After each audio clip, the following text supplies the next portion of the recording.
It is exactly 8:45 a.m. News and views on Salam Media. We're moving along, and now we're going to be talking about the run for Gaza with Head of Department Fund Development, Abdul Aleem Gamza, and of course, pleasantly surprised to learn that he is the runner. Assalamu alaikum to you. Welcome.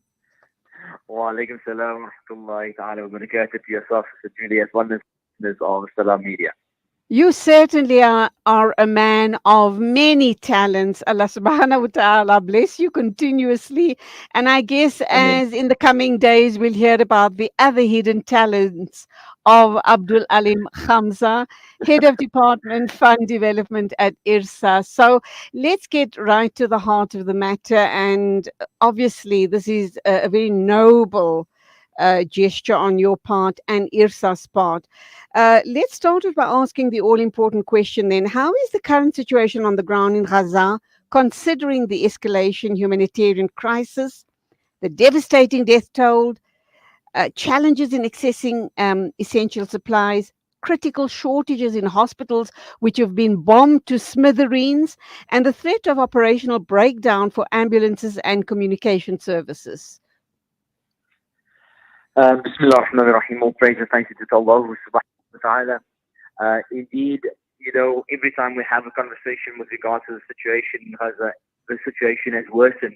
It worsens by the day, it worsens by the hours, and I'm sure many people have seen images, many people have been watching, various media channels to see what is taking place. And I just want to remind each and every person that, mainstream media may be reporting less on the situation in Gaza, but it doesn't mean the suffering is less. It does not mean that the challenges and the loss of life is less, injured is less. It doesn't mean any of that. When 80% of the population in Gaza is in desperate need of humanitarian aid, we know over 1.5 million people have been displaced, and in a very small area, the population of Gaza is roughly in the region of between 2.3 and 2.4 million people. So more than half of the population of Gaza has been displaced. The deaths ever increasing in over 11,000 deaths, subhanAllah, of which 60% are women and children. The number of people being injured, and with not enough facilities, not enough capacity, hospitals being shut down. We know that, there are so many fatalities that has happened and is happening as we speak, with the loss of medical staff, 192 United Nations relief workers, 101, 18 civil defense personnel, 44 journalists, and the list continues. So accessing, 53 trucks since the 21st of October is a drop in the ocean as to what is required in Gaza. And, when we speak about Al-Shifa Hospital, we speak about Al-Quds, and the shortages. We've seen that, there's been no supply of energy, no supply of power. The incubators have shut down. It means that people in the ICU units have died. So the death toll is ever increasing. So immediately, I think one of the things that we call for is an immediate ceasefire. We need to get medical supplies and medical assistance to our brothers and sisters in Gaza, our children in Gaza, who are really in need and really require these things, inshallah. Tell us about Islamic Relief's response in Gaza. Subhanallah, Islamic Relief has been on the ground since 1997. So we've been there for 26 years. We have staff that's employed by Islamic Relief, and they've been working on the ground. A few weeks ago, we've lost one of our staff members in a bomb attack. So we've also had that loss. So our staff is working on the ground. They have to take care of as many people as they possibly can. In many cases, forsaking their own family's safety, forsaking their own families, care of them and taking care of others. So we've been able to supply over 2.2 million medical items. Food parcels, we've been able to supply since the 7th of October, 56,800. Food vouchers, 22,500. And ready-to-eat meals, 257,000 on 260. And, hygiene kits, over 50,000 hygiene kits. We also know that psychosocial support is something that's required for these children And whilst you are trying to give it, it's difficult to continuously provide it based on the current situation that we find ourselves in, and the attacks and the constant bombardment. It's very difficult to provide that. But alhamdulillah, we've been able to assist 11,200 children thus far. Subhanallah. I do know that Islamic Relief is currently running various projects to aid the people of Gaza. Can you share the details of these events and programs and how the public can get involved in supporting them and ultimately supporting the people of Gaza? That's question number one. And then question number two, we're hearing that aid trucks are not being allowed to to cross over the Rafah crossing.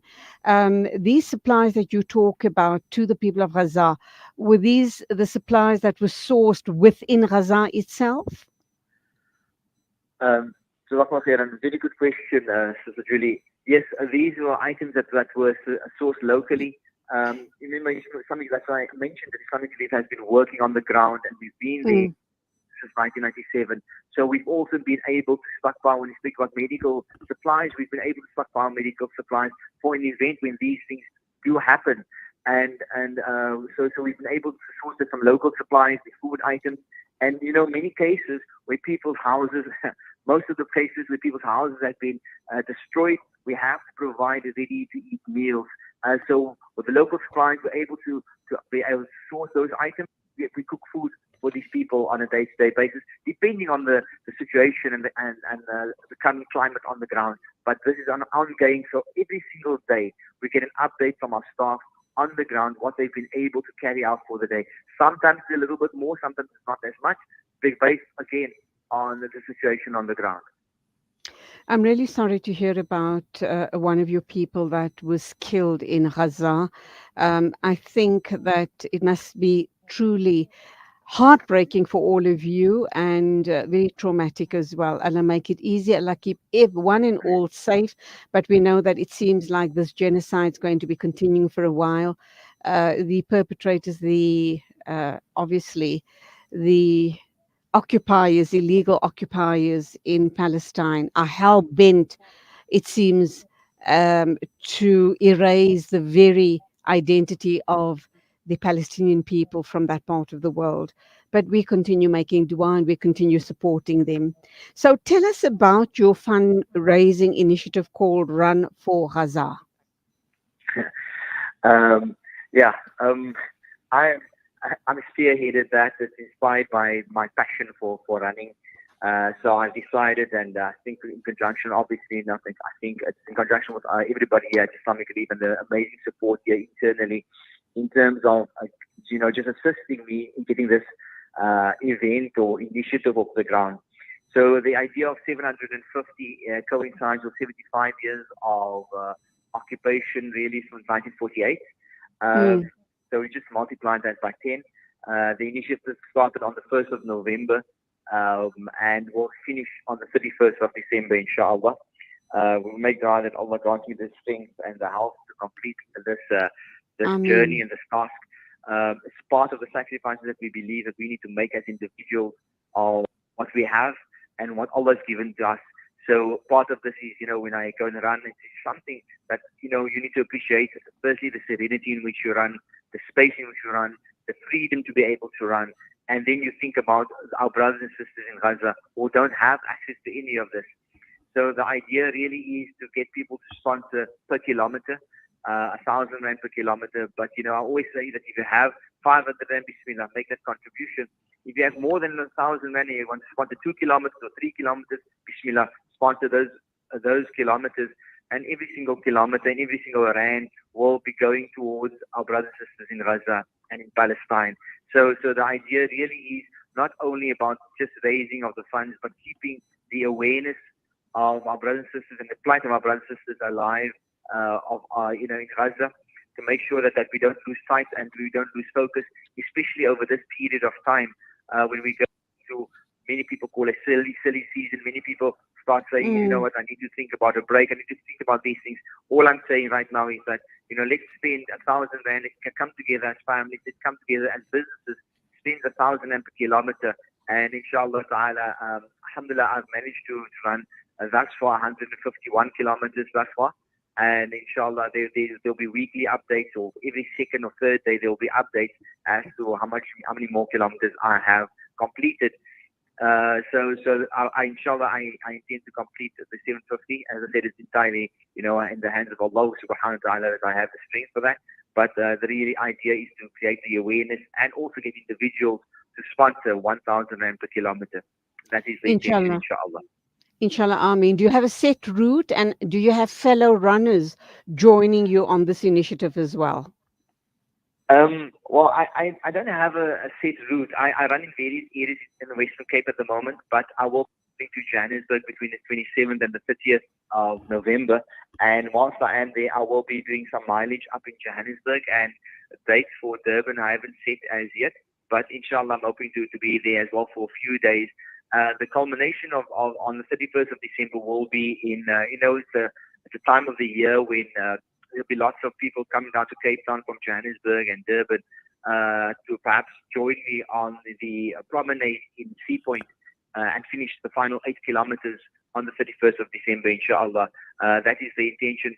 On Sunday past, I was invited to run alongside some local community, to organize a run here in Cape Town, and I ran alongside them. So whoever invites me, inshallah, I intend to honor that invite and run alongside, or maybe they'll run alongside me because I don't think I'm that fast. To run alongside me and keep me going, inshallah, because all these people joining me on a run does help, it does inspire, and does keep the motivations going as well. So yeah, I urge running clubs, sporting clubs, businesses, individuals, families, not sponsor the kilometers, but also, invite me to run alongside you, or you run alongside me, whichever way it is, and I'll gladly do that, inshallah. Jazakallah khairan. Much admiration and duas for you. We're going to wrap up now because we need to take the news on the hour. But in closing, are people very willing to dig deep into their pockets and their hearts, and also to put on their running shoes and join you? Um, People are always, are more happier to dig into their pockets, inshallah, than to put on their running shoes. But, even if you're going to be doing 1 or 2 kilometers with myself, I think it's not about the distance.